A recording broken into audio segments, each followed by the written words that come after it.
Cool. Okay. All right, folks, getting into drills for week 3. So the first week we were kind of focused on defending in pairs. The second week was more focused on break throws.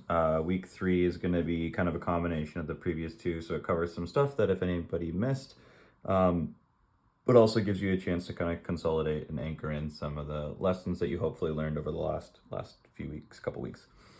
The first drill is, I'm just calling it a swing break drill.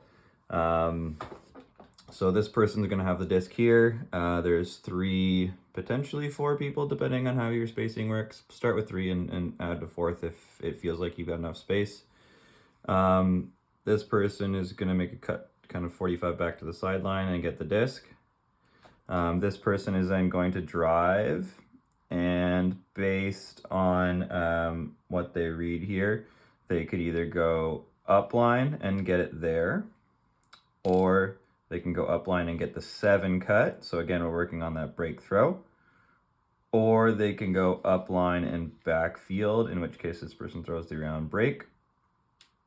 And then as soon as they catch, this is a catch and throw look to the next person who cuts back, and then the disc goes that way. Okay, the person moves up, does the same sequence. If they get it, again, they can go upline, backfield, or 7. Wherever they get it, this person keeps the disc moving to that sideline, and so you ping the disc back and forth. So again, upline.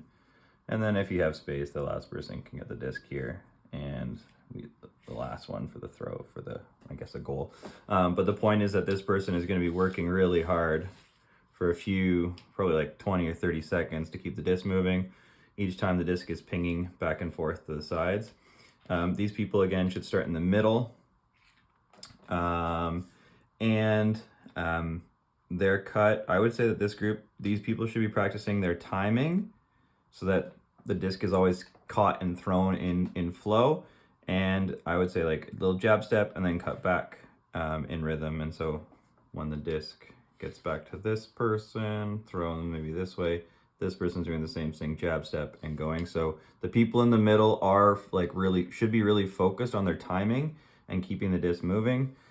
This person is focused on catch, throw, and give, go in the drill. So the flow should be that you go from this person cycles through.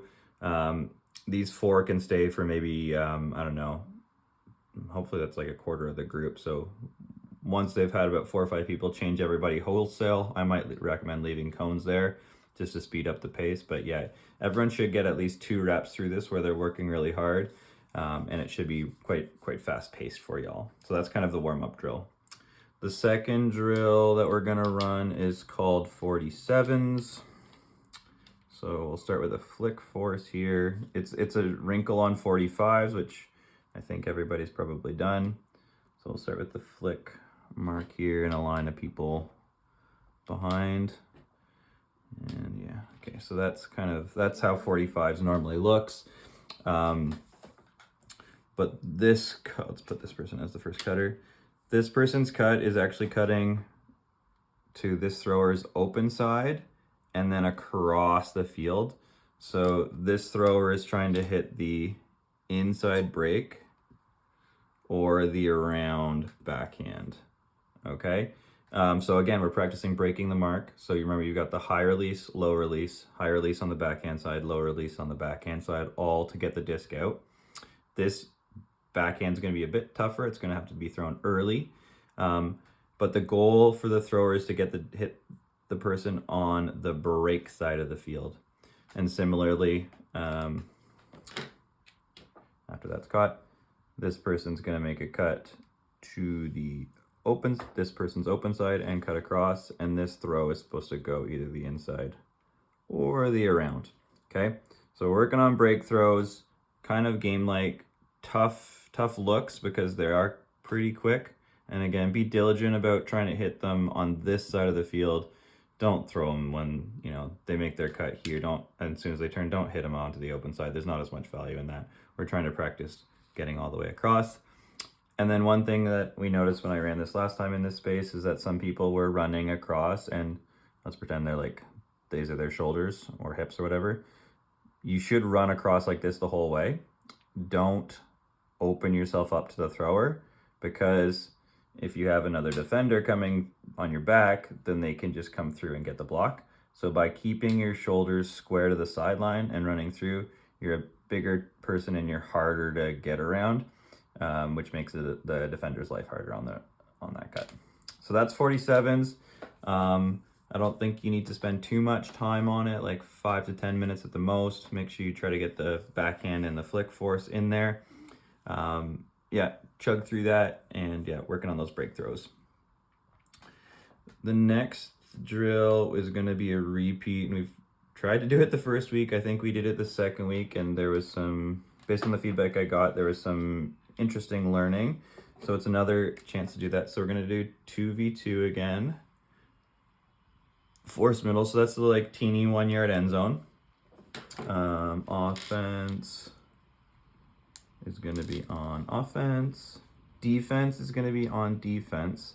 But I want to be like really aware here that defense, and I want to be very explicit about the goal here. The defense goals is to slow down the play. Okay? If offense takes 10 throws, defense wins. So 10 throws equals win, or D. Okay? The point being that you're trying to make them throw a bunch of little throws. You want to stay goal side, so defend your goal side. If they're going to burn a bunch of throws doing this, then you win. And this gets into something that I think is important and probably not talked about enough in terms of how to be like a good player in practice. Coaches will set you drills sometimes that are like very rote. We want you to do this. We want you to do this. Other times they will set you games.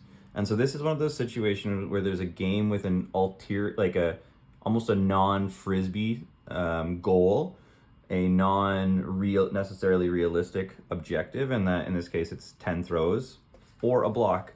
Normally in Ultimate you want to get a block or force a turnover. In this case, defense is rewarded for making the offense throw a bunch of times. So it's okay to go after that goal of like, I'm gonna force them to make 10 throws. And given the fact in this drill, the only way offense wins is if they score it in this teeny 1 meter space, my advice for defenders is to stay off way more than you're used to, and work together way more. You should, again, as I've said before, have your hips kind of square towards each other so that you can communicate more easily and see what each other's doing. You should be willing to roll and switch a bunch. And,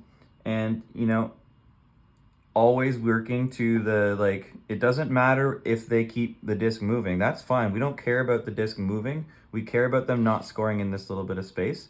So every so often, I would encourage our defenders to actually try to just cheat the system a bit. The goal of these drills, where we're trying to give you non-frisbee goals or objectives, is to actually train your brain to think a little bit differently. There might be times in a game, especially as you get to higher levels, where you're really not trying or not expecting to get a block on a point or get a turnover because the offense operates at such high efficiency, but rather you're trying to wear somebody down and make them go out of their first choice options. And so this is a case where we need to train our brain as much as we train our body. So I would say every so often I'd have my defenders start here and just kind of be a wall and just make them grind something tight or fight through to actually get a score in this teeny tiny end zone. So yeah, that would be drill number 3, 2v2, force middle, 10 throws, and then cycle through. And then the last one is going to be 3v3 before we get into scrimmages. 3v3.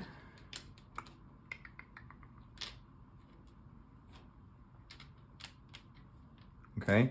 And I believe there is a small goal. It's probably somewhere in the middle here, relatively on this field. So we're gonna play 3v3 with this goal in mind. This is actually the goal here. Put cones out on it. The rest of the playing field itself, so all of this space, is actually live. So unlike a normal frisbee end zone, which is one band, we're actually constricting it. So that means that as defenders, you don't really care if the person gets the disc here, okay? If anything, they're kind of pinned into a corner. You do care immensely about owning this space on the field, and so you're going to play 3v3 like that in this space. And I think that should be a nice little wrinkle for you to try to change, how you're thinking about it. Again, with the goal of working together. And then offensively, this should give lots of opportunities to work break throws and even, challenge yourself to throw something a little bit different in that space. I would say offense should get, so if we've got 3v3 here, we've got 3v3 there, that's 6-12. That should be most of the people, depending on how numbers are. I would say offense should get 4 reps.